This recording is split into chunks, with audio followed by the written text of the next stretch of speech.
Sinasabihan ko ba yan? Magitan na dapat sila. Namin yung bata. Hindi ako ibibigay. Hindi ko to ibibigay. Ba't ka ibibigay to? Sa mga taga-barangay kami, hindi mo kami nire-respeto. Lumapit sa amin itong mag-asawa. May respeto ba kayo pabilang ama ko ng batang to?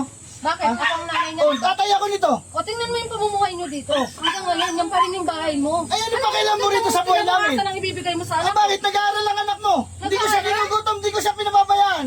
Bakit? Pagmamalaki mo, porkit may pump ka? Sa akin, may magandang kinabukasan Oh, yan. anong magandang kinabukasan? Iniwan mo kasi.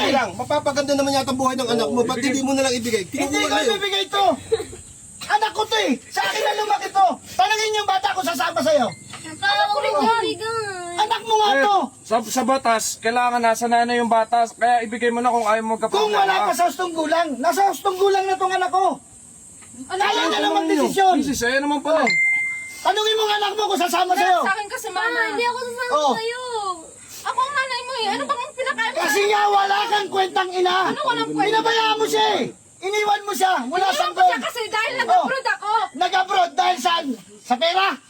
Oh, O pinapala ba pera mo? anong ginawa mo sa O pera? ano pagmamalaki mo? Kukunin mo nga. Ano pinagsugan? Ay, nag-asawa ako ng iba. Umalis ka na Ano Yun may lang. magandang kinabukasan yung anak natin? O ano maganda kinabukasan? Ipagmamalaki mo, may pera ka na ngayon. Bakit? Nagbibigay naman natin ng sustento sa iyo. Bibigay ako sa'yo dati kayo nag-asawa Oo. ko eh. Anong ginawa mo? bigyan mo Ikaw na lang yung muna bata. nag-asawa. Tanungin mo anak mo kung saan napupunta yung pera pinadadala mo. Tanungin mo siya. Oh, lahat ng luho niya binibigay ko. Bawat padala mo. Nising ko, hindi ko ginagalaw ang pera mo. Pakinggan niyo ako. Ano naman pala eh. Kailangan Kaya mo ibigay nag-asawa yung ako bata. dahil sa kanya. Kahit anong mangyari. Babae ka eh. Magkakagulo tayo rito, hindi ko ibibigay ang anak ko. Anak ko to. Naging practical lang ako kaya O nag-asawa bakit? ako. Practical din ako sa anak natin. Bakit? Oh. Hindi tama yung ginagawa ko. Paano hindi tama? Sa loob ng anak ko. Anak ko, hindi ko pinabayaan. Hindi ko inalipusta ang anak mo. Tingnan mo. Pinag-aral ko to. Kung yung pinapadala ko, nakapagpagawa ka man lang ng bahay, di ba hindi? Ano sabi mo? Pag-alis ko ganyan, pagdating ko ganyan pa rin. Ano sabi mo? Ibigay ko sa anak mo. Sa anak mo. Eh, ba't di ba pagawa ko ng bahay para maging iyo? Ganito na lang, madam. Sir, umatid kasi kayo sa barangay, sir. Di kasi kayo maayos. maayos. Kaya, Hindi tama ilang beses pa balik-balik sa Bakit tanggapan eh. dumating ba ako sa barangay? May mangyayari ba? Hindi, sir. Para Para alam mo mapag-usapan. yung pag-uusapan yung dalawa. Na ano? Kailangan maging legal yung usapan, hindi lang ganyan. Hindi naman, sir. Siyempre, doon Dito na magdidesisyon. nga lang tapusin natin. Oh. Tanungin yung anak ko kung sasama sa kanya. Hindi nga pwede, sir. Iba, pinadaan nga natin sa legal, kaya kami nandito. Tignan nyo naman si madam mo. Oh, bakit? Hindi. Nararamdaman mo ba ang bilang isang magulang? Naiintindihan ko kayo, sir, pero ilagay natin sa legal. Dahil Ilagay na sa tama. ako. Bakit? Legal naman tayo ang nag-uusap pa. Hindi, mas maganda ka sa barangay kayo mag-usap kaysa dito magbulyawan bulyawan. Ayaw nga ng anak ko, tapos na pag-uusapan natin, umalis kayo rito. Sabi di ba sumunod ka muna doon sa barangay? Hindi na.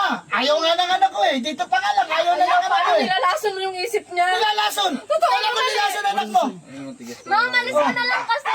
Nak, wala ka namang kinabukasan sa tatay mo eh. Masaya ko walang kinabukasan, mama. Kasi yung kinakulang ng tatay mo, anak. Mismo nga lang kung sasabi ayaw. Narinig nyo. Sinasabihan ko ba yan? Magitan na dapat sila. Ganito na lang, sir. Bet na lang sa barangay. Pwede to eh. Sa susunod na linggo, dapat pumunta na kayo sa barangay para doon tayo makapag-usap ng Walang maayos. problema, harapin Okay. ko yan. Aasahan ka namin doon, sir, ha? Sige, pupunta ako, harap ako doon. Okay. Alang-alang sa anak ko. Oh, yun, ma'am. Narinig mo, ma'am. Kaya ka ba doon? Ba't yun eh? Kilala ko yun eh. Hindi, sige, ma'am. Kami bahala dyan. Ang Basta pag buhay hindi kasi siya hindi umaten, dinadaan sa may pera. pag hindi siya Dapat umaten, mahal mo ang anak mo, hindi mo iniiwan. sir, ganito lang, sir. Punta ko. Pag hindi ka dumalo doon, kukunin namin ang bata. Ako sasama sa inyo. Ibibigay ko yan.